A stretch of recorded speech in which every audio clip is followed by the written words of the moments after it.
While driving my wife and her friends to a spa weekend, I heard her say from the back seat, "Honestly, he's like a rescue dog. You feed him, he wags his tail. So easy to control."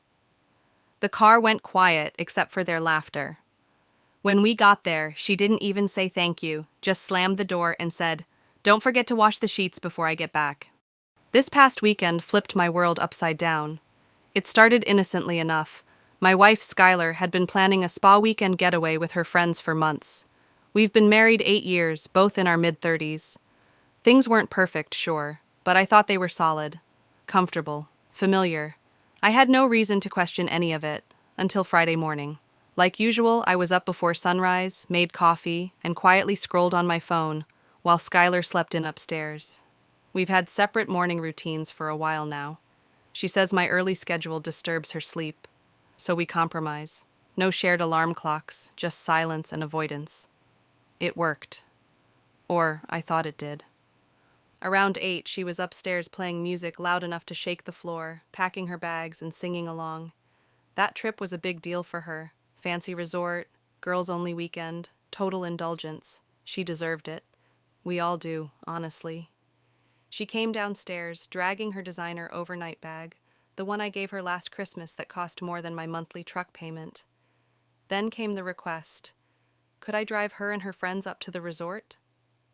Her friend's husband bailed last minute, and it was just a 5-hour drive. One way. I hesitated. I had a fishing trip planned with my buddy Hugo, something we'd been looking forward to. But Skylar gave me that look, you know the one. Tilted head, soft smile, eyes like it's already decided. So like I've done too many times before, I caved. That'll be important later. By 10 a.m., we were on the road. Skylar sat up front, and her friends, Laura, Haley, and Ruth, squeezed into the back seat with snacks and tote bags. The first couple of hours were fine. They chatted, laughed, played music.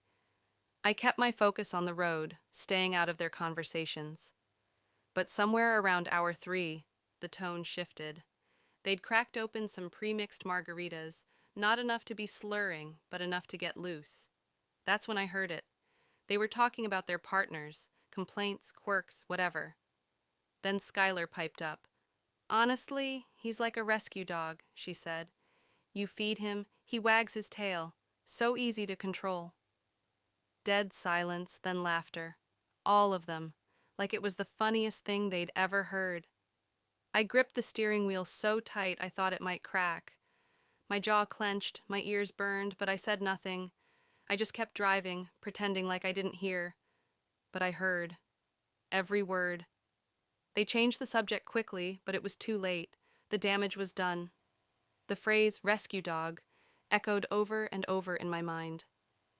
We pulled up to the resort eventually, glass walls, stone accents, the kind of place you book for anniversaries or honeymoons. They hopped out, grabbing their bags and posing for selfies. I stepped out, ready to help, but Skylar didn't wait. She didn't even say thank you, just looked over her shoulder and said, "Don't forget to wash the sheets before I get back. They stink like you." Laughter again. Then she was gone. I stood by the car, surrounded by luxury and strangers, trying to swallow the nausea rising in my throat. I'd just driven 10 hours for that, 8 years together, and that was the goodbye I got. The drive home was silent. No music, no podcasts, just me, the road, and a mind that wouldn't shut off. I thought about our relationship, replaying conversations and compromises in a whole new light. Did I always give in this easily? Gave up my weekly hangouts with friends because she said they were immature, spent every holiday with her family because mine was too loud. That bonus I was going to use to fix my car vanished into kitchen renovations I didn't ask for. When I got home, it was just past midnight. The house felt different, colder, like it wasn't mine. I walked through each room and saw it for what it was. Her photos, her decorations, her furniture, my stuff. Packed away, shoved into drawers. Even the coffee machine wasn't the one I liked. I sat down at the desktop to check emails before bed. Skylar's laptop was open, still logged into her socials. I don't usually snoop, but after what she said in the car, something in me snapped. What I found left me gutted. Years of messages with her friends, conversations mocking me, Skylar bragging about how she trained me, how she manipulates me into giving her what she wants. Messages like, "He's basically my project. Give him affection, he folds like laundry. It's cute how he still thinks his opinion matters. Told him the bag was on sale. Idiot actually believed it." They laughed about me behind my back, shared screenshots of arguments, made jokes about how dumb I was for working late to buy her things she didn't even want. She compared me to a dog, a joke, something to control. I didn't sleep that night. But when morning came, I felt different. The pain hadn't gone away, but under it was something else, hot and sharp and steady. A switch flipped. I called Hugo. Skylar was due back Monday. She'd expect me waiting at the door, obedient as ever. Not this time. This was the beginning of something new. I wasn't going to be anyone's pet anymore. The moment I got home from dropping Skylar off at the resort, something in me shifted, and by Saturday morning, I was already making moves. First stop, the bank. I opened a new account under my name and transferred half of what remained in our joint account, left enough to cover upcoming bills, but took what I needed to protect myself. This wasn't revenge, it was survival. Next, I audited our finances. I'd been paying for dozens of things I never used, her subscriptions, her self-care kits, meal boxes I didn't eat. Gone, canceled every single one except essentials. By Sunday morning, I was on a roll. Called a locksmith, changed the locks, packed her clothes and personal items, not dumped, not trashed, just carefully folded, and rented a storage unit. Paid for 30 days and sent the info to her sister, the only one in her family I still respected. Then came the hard part, telling people. I didn't want drama, just truth. I messaged our inner circle with screenshots, nothing dramatic, just receipts. I didn't go public, but I made sure people saw her mask fall before she could spin a sob story. The reactions? Mixed. Her friends called me controlling and invasive. My family was mostly supportive, though Mom still asked if we could try counseling.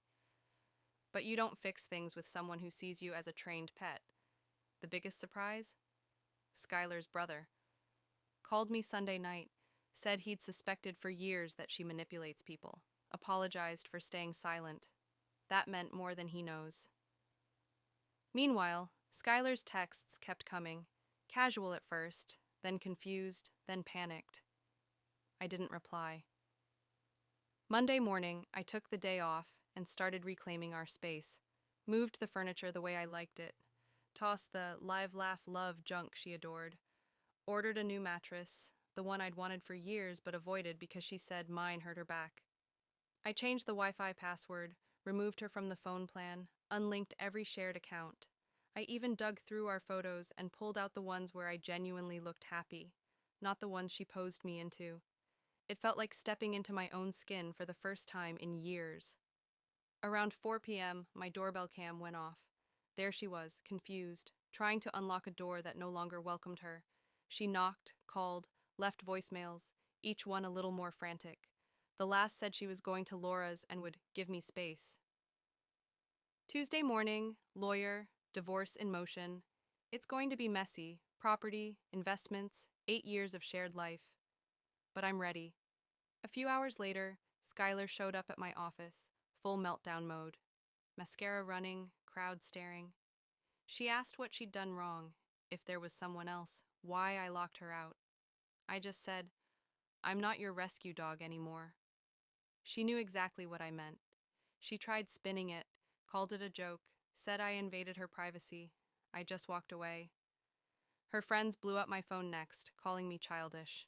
Said I was throwing away 8 years over one comment. But it wasn't one comment.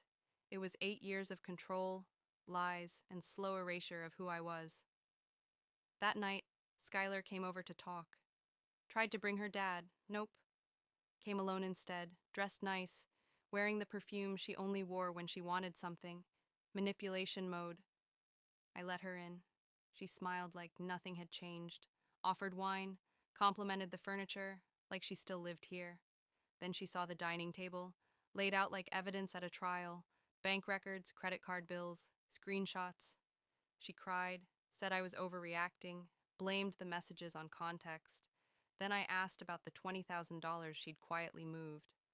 Her stories crumbled fast, from a surprise trip to every woman needs secret savings to I deserve nice things after 8 years with you. That was the moment the mask fell. She spiraled, cried, yelled, flirted, threatened, said she'd ruin me, said no one would ever love me again. So I played the car recording, the rescue dog comment, her laughter. She froze. Then, knock knock.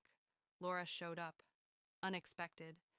Turns out she'd been waiting outside for an hour, finally worked up the courage to speak up, and she brought receipts, screenshots I hadn't seen, messages from Skylar bragging about cheating on me with her boss, that he was married, that she was planning to leave me once the promotion landed. Photos, too. Not work friends' photos. I just sat down and laughed. 8 years of loyalty, tossed away for a power move.